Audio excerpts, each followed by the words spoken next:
জল ভরা মেঘ ওই দু চোখে দেখতে আমি পেয়েছি, একলা মনে নির্জনেতে তোমার ছবি এঁকেছি। নাম রেখেছি বনলতা যখন দেখেছি, হয়তো বা সেই ক্ষণেই তোমায় ভালোবেসেছি।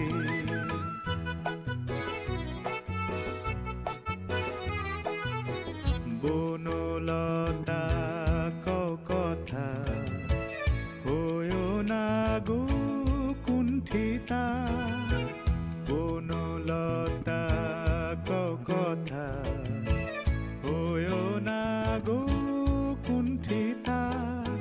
একটি কথাই শুনবো বলে তাই তো কাছে এসেছি, বলবে কি গো আমিও তো তোমায় ভালোবেসেছি। একটি কথাই শুনবো বলে তাই তো কাছে এসেছি,